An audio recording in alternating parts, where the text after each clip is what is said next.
Welcome to ഡെക്സിലെ. ആദ്യം നമ്മുടെ സാറ്റ് എക്സാമിന്റെ നോട്ടിഫിക്കേഷൻ വന്നു, കാറ്റ് എക്സാമിന്റെ നോട്ടിഫിക്കേഷൻ വന്നു. അടുത്തതായി നമുക്ക് വന്നിട്ടുള്ള നോട്ടിഫിക്കേഷൻ എന്ന് പറയുന്നത് എൻമാറ്റ് എക്സാമിന്റെ നോട്ടിഫിക്കേഷൻ ആണ്. അപ്പോൾ നമ്മുടെ കാറ്റ് എക്സാം പോലെ തന്നെ അല്ലെങ്കിൽ സാറ്റ് എക്സാം പോലെ തന്നെ ഏറ്റവും ഇമ്പോർട്ടന്റ് ആയിട്ടുള്ള നെക്സ്റ്റ് മാനേജ്മെന്റ് എക്സാം ആണെന്ന് പറയുന്നത് എൻമാറ്റ് എക്സാം. അപ്പൊ എൻമാറ്റ് എക്സാമിന്റെ എക്സാം പാറ്റേണുകളും അതുപോലെ ഇമ്പോർട്ടന്റ് ഡേറ്റ്സും അതിന്റെ എക്സാം ഫീകളും ഇതൊക്കെ നമുക്ക് എന്ത് ചെയ്യാം, ഡിസ്കസ് ചെയ്യാം. ഓക്കെ, അപ്പൊ നമുക്ക് ആദ്യം എൻമാറ്റ് എക്സാം എന്താണെന്നുള്ളത് ഡിസ്കസ് ചെയ്തു പോവാം. ഓക്കെ, എൻമാറ്റ് എക്സാം എന്ന് പറയുന്നത് കാറ്റ് അതുപോലെ സാറ്റ് പോലെ തന്നെ നാഷണൽ ലെവൽ മാനേജ്മെന്റ് എക്സാം ആണ്. അപ്പോൾ എൻമാറ്റ് എന്ന് പറയുന്നത് ആരാണ് കണ്ടക്ട് ചെയ്യുന്നത് ആദ്യം നമുക്ക് നോക്കാം. ഗ്രാജുവേറ്റ് മാനേജ്മെന്റ് അഡ്മിഷൻ കൗൺസിൽ അഥവാ ജിമാക് ആണ് എൻമാറ്റ് കണ്ടക്ട് ചെയ്യുന്നത്. അതുപോലെ തന്നെ ഇതിലെ ബാക്കി കാര്യങ്ങൾ നമുക്ക് ഡിസ്കസ് ചെയ്യാം. ഇത് എന്ന് പറയുന്നത് ഒരു കമ്പ്യൂട്ടർ ബേസ്ഡ് ടെസ്റ്റ് തന്നെയാണ്. അതായത് നമ്മുടെ CBT ഫോർമാറ്റിലാണ് എക്സാം ഉള്ളത്. നമ്മുടെ കാറ്റും അതുപോലെ സാറ്റ് എക്സാം ഒക്കെ എങ്ങനെയാണോ എക്സാമിന്റെ ഫോർമാറ്റിൽ അതിന്റെ മോഡ് ഓഫ് എക്സാം എന്ന് പറയുന്നത് അതുപോലെ തന്നെയാണ് എൻമാറ്റിന്റെ മോഡ് ഓഫ് എക്സാമും പറയുന്നത്. ഓക്കെ, ഇനി ഇതിന്റെ എക്സാം വിൻഡോ എന്ന് പറയുന്നത്, അതായത് എക്സാം വിൻഡോ എന്ന് ഉദ്ദേശിച്ചത് നമുക്ക് എക്സാം എഴുതാനുള്ള ടൈം പീരീഡ്, അത് നവംബർ മുതൽ ഡിസംബർ വരെയാണ് ഇതിന്റെ എക്സാം വിൻഡോ എന്ന് പറയുന്നത്. ഓക്കെ, ഇനി നമുക്കിത് അലോഡ് ചെയ്യുന്നത് അല്ലെങ്കിൽ എത്ര സമയം നമുക്കിത് എത്ര തവണ എത്ര മൾട്ടിപ്പിൾ ടൈംസ് നമുക്കിത് അറ്റൻഡ് ചെയ്യാം എന്നുള്ളതാണ് നമുക്കിനി അടുത്ത് ഡിസ്കസ് ചെയ്യാൻ പോകുന്നത്. ഇവിടെ നമുക്ക് ഈ ഒരു എക്സാം 3 ടൈംസ് ഒരു ടെസ്റ്റിംഗ് ഇയറിൽ നമുക്ക് എന്ത് ചെയ്യാൻ പറ്റും, അറ്റൻഡ് ചെയ്യാൻ പറ്റും. അതായത് നവംബർ മുതൽ ഡിസംബർ വരെ നിങ്ങൾക്ക് എക്സാമിന്റെ വിൻഡോ ഓപ്പൺ ചെയ്ത് കഴിഞ്ഞാൽ നിങ്ങൾക്ക് ഈ എക്സാമിന്റെ സമയത്ത് 3 തവണ ഈ എക്സാം എന്ത് ചെയ്യാം, അറ്റൻഡ് ചെയ്യാം. ഓക്കെ, ഇനി ഇതിന്റെ ഇന്റർനാഷണൽ അക്സെപ്റ്റൻസ് എന്ന് പറയുന്നത് some university in South Africa, Nigeria and Philippines international ലെവലിൽ എന്താണ് എൻമാറ്റിന്റെ സ്കോർ അക്സെപ്റ്റ് ചെയ്യുന്നത് തന്നെയാണ്. ഇനി എക്സാമിന്റെ ഏറ്റവും ഇമ്പോർട്ടന്റ് ആയിട്ടുള്ള ഒരു കാര്യം എന്ന് പറയുന്നത് എന്താണ്, ഇതിന് നെഗറ്റീവ് മാർക്ക് ഇല്ല.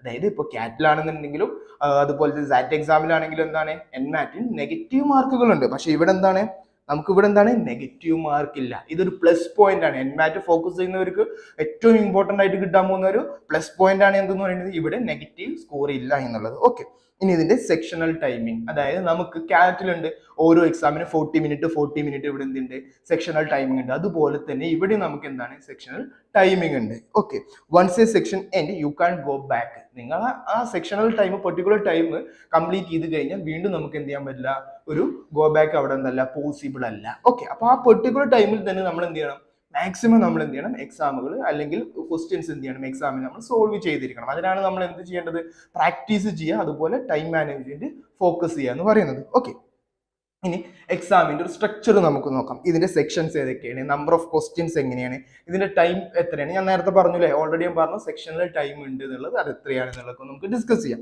ഓക്കെ, നമുക്കുള്ളത് സെക്ഷണൽ 3 സെക്ഷൻ ആണുള്ളത്. 1 ലാംഗ്വേജ് സ്കില്ല്, 2 എന്ന് പറയുന്നത് ക്വാണ്ടിറ്റേറ്റീവ് സ്കില്ല്, 3 ലോജിക്കൽ റീസണിങ്. ഇതാണ് 3 സെക്ഷൻ എന്ന് പറയുന്നത്.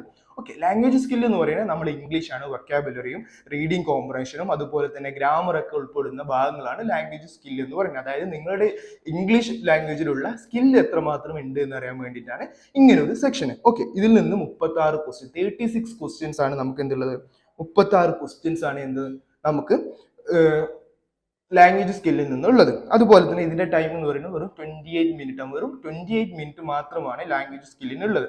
അപ്പോൾ ഈ 28 മിനിറ്റിന് ശേഷം നിങ്ങൾക്ക് ഒരിക്കലും എന്ത് ചെയ്യാൻ പറ്റില്ല, ലാംഗ്വേജ് സ്കില്ലിലോട്ട് വീണ്ടും ഒരു ഗോ ബാക്ക് പോസിബിൾ അല്ല. അപ്പൊ ആ 28 മിനിറ്റിന് മുമ്പിൽ നിങ്ങൾ എന്ത് ചെയ്യണം, 36 ക്വസ്റ്റ്യൻസ് എന്ത് ചെയ്യണം, അറ്റൻഡ് ചെയ്തിരിക്കണം.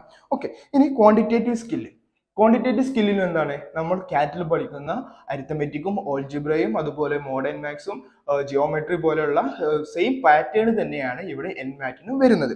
ഇവിടെ നമുക്കുള്ളത് 36 ക്വസ്റ്റ്യൻസ് ആണ്. ഓക്കെ, 36 ക്വസ്റ്റ്യൻസ് തന്നെയാണ് ഇവിടെ നമുക്ക് എന്തുള്ളത് ഉള്ളത്. അതുപോലെ ഇവിടെയുള്ള ടൈം എന്ന് പറയുന്നത് 52 മിനിറ്റ് ആണ്. നമ്മുടെ ലാംഗ്വേജ് സ്കില്ലിൽ പറഞ്ഞത് വെറും 28 മിനിറ്റ് ആണ്. പക്ഷേ നമുക്ക് ക്വാണ്ടിറ്റേറ്റീവ് സ്കില്ലിലോട്ട് വരുമ്പോൾ 52 മിനിറ്റ് നമുക്ക് എന്താണ് ഇവിടെ പോസിബിൾ ആണ്. ഓക്കെ, ഇനി ലോജിക്കൽ റീസണിങ്ങിലോട്ട് വരുമ്പോൾ നമ്മൾ കാറ്റിൽ പഠിക്കുന്ന ലോജിക്കൽ റീസണിങ്ങിന്റെ പോർഷൻസ് തന്നെയാണ് ഇവിടെയും വരുന്നത്. അതായത് നമ്മുടെ അറേഞ്ച്മെന്റ്സും പസിൽസും ബ്ലഡ് റിലേഷനും പോലുള്ള ക്വസ്റ്റ്യൻസ് തന്നെയാണ് എന്തെന്ന് പറയുന്നത് നമ്മുടെ ലോജിക്കൽ റീസണിങ്ങിൽ ഉള്ളത്. ഇവിടെ എന്താണ് 36 ക്വസ്റ്റ്യൻ, അതായത് ഓരോ സെക്ഷനിൽ നിന്നും 36 ക്വസ്റ്റ്യൻ വീതമാണ് ഓരോ സെക്ഷനിൽ നിന്നുള്ളത്. അതിന് നമുക്ക് ഇവിടെ ഉള്ള ടൈം എന്ന് പറയുന്നത്, അതായത് ലോജിക്കൽ റീസണിങ്ങിന്റെ ടൈം എന്ന് പറയുന്നത് 40 മിനിറ്റ് ആണ്. വളരെ സിമ്പിൾ ആയിട്ടുള്ള ടോപ്പിക്സ് ആണ്. നമ്മൾ കാറ്റ് പ്രിപ്പയർ ചെയ്യുന്ന സ്റ്റുഡൻസിന് സിമ്പിൾ ആയിട്ട് നല്ല രീതിയിൽ സ്കോർ ചെയ്യാൻ പറ്റുന്ന ഒരു എക്സാം കൂടിയാണ് എൻമാറ്റ് എന്ന് പറയുന്നത്. എല്ലാവർക്കും എന്താണ് എൻമാറ്റ് അറ്റൻഡ് ചെയ്യാനും പറ്റും. ഓക്കെ, ഇനി ഇവിടെ നമുക്ക് ടോട്ടൽ കേസ് നോക്കുകയാണെന്നുണ്ടെങ്കിൽ ടോട്ടൽ 108 ക്വസ്റ്റ്യൻസ് ഉണ്ടായിരിക്കും. 108 ക്വസ്റ്റ്യൻസ് ആണ് ഉള്ളത്. അതിന് 120 മിനിറ്റ് 2 ഹവേഴ്സ് നമുക്ക് എന്താണ് എക്സാമിനുണ്ട്. പക്ഷെ ഇവിടെ നമുക്ക് എന്താണ് എപ്പോഴും ഒരു പ്ലസ് പോയിന്റ് എന്ന് പറയുന്നത് എന്താണ്, നോ നെഗറ്റീവ് മാർക്കാ, നോ നെഗറ്റീവ് മാർക്ക്. അതുകൊണ്ട് നമുക്ക് ധൈര്യമായിട്ട് എന്ത് ചെയ്യാം, മാക്സിമം എന്ത് ചെയ്യാം, ആൻസർ ചെയ്യാം ധൈര്യമായിട്ട് അല്ലേ. നമുക്ക് ടെൻഷനൊന്നും ഇല്ല, നമ്മുടെ ആൻസർ ചെയ്തിട്ടുള്ള മാർക്ക് കുറഞ്ഞു പോകുന്നുള്ള ടെൻഷനും കാര്യങ്ങളൊന്നും ഇല്ല. മാക്സിമം നമുക്ക് എന്ത് ചെയ്യാൻ പറ്റും, അറ്റൻഡ് ചെയ്യാൻ പറ്റും. ഓക്കെ, ഇനി നമുക്ക് ഇമ്പോർട്ടൻറ്റ് ഡേറ്റ്സ് ഏതൊക്കെയാണ് നോക്കാം. എന്തൊക്കെയാണ് ഇമ്പോർട്ടൻറ്റ് ഡേറ്റ്സ് ഉള്ളത്.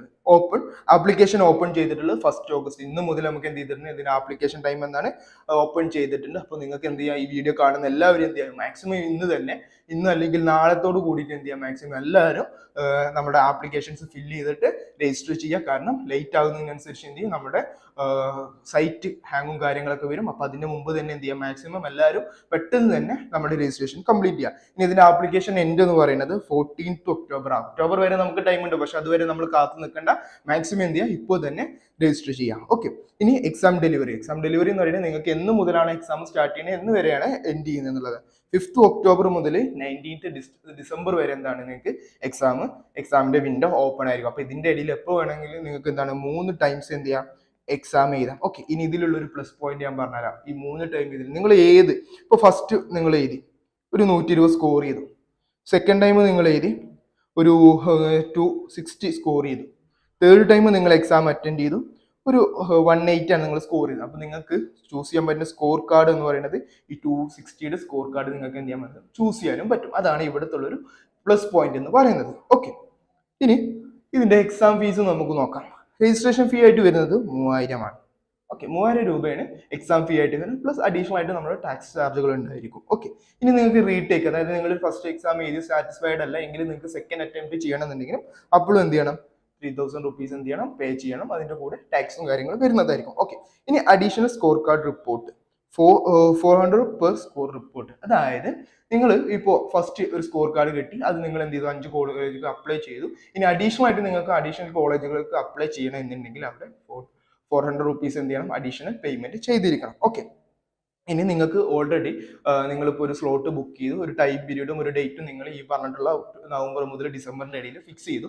എന്നിട്ട് നിങ്ങൾക്ക് അത് റീഷെഡ്യൂൾ ചെയ്യണമെന്നുണ്ടെങ്കിൽ നമ്മൾ അവിടെ അഡീഷണൽ ആയിട്ട് 1200 റുപ്പീസ് എന്ത് ചെയ്യണം, നിങ്ങൾ പേയ്മെന്റും ചെയ്യണം. അപ്പോൾ എന്ത് ചെയ്യുക, നിങ്ങൾ ആദ്യം തന്നെ ഒരു ഡേറ്റും അതുപോലെ തന്നെ എന്ത് ചെയ്യുക, നിങ്ങൾക്ക് എന്നാണോ ഓക്കെ ആയിട്ടുള്ള ഡേറ്റും അതുപോലെ ടൈമും ഫിക്സ് ചെയ്തിട്ട് മാക്സിമം എന്ത് ചെയ്യുക, രജിസ്ട്രേഷൻ ചെയ്യുക. വീണ്ടും ഒരു റീചാൻസ് എടുക്കാതെ ഇരിക്കുക. ഓക്കെ, ഇനി നമ്മൾ ഓൾറെഡി എന്ത് പറഞ്ഞിട്ടുണ്ട്, ഇതിന്റെ സിലബസ് ഡിസ്കസ് ചെയ്തതാണ്.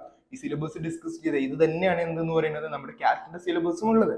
അപ്പൊ നിങ്ങൾ എന്ത് ചെയ്യുക, എഡെക്സി ലേണിംഗിന്റെ കൂടെ നമ്മുടെ മാസ്റ്റർ കാറ്റ് 2.0 എന്ന് പറയുന്ന സെക്കൻഡ് ബാച്ചിൽ എന്ത് ചെയ്യുക, ഇപ്പോൾ തന്നെ അഡ്മിഷൻ എടുക്കുക. അതിനുള്ള ലിങ്കും കാര്യങ്ങളും ഞാൻ എന്ത് ചെയ്തിട്ടുണ്ട്, താഴെ കൊടുത്തിട്ടുണ്ട്. ഈ ലിങ്കിൽ ജോയിൻ ചെയ്തിട്ട് നമ്മുടെ കമ്മ്യൂണിറ്റി ഗ്രൂപ്പിൽ എത്തിയാൽ നിങ്ങൾക്ക് എന്ത് ചെയ്യാൻ പറ്റും, നിങ്ങളെ ഞാൻ കോൺടാക്ട് ചെയ്യുന്നതായിരിക്കും നമ്മുടെ ബാച്ചുമായി റിലേറ്റ് ചെയ്തിട്ട്. ഓക്കെ, അപ്പോൾ സി യു ലേറ്റർ.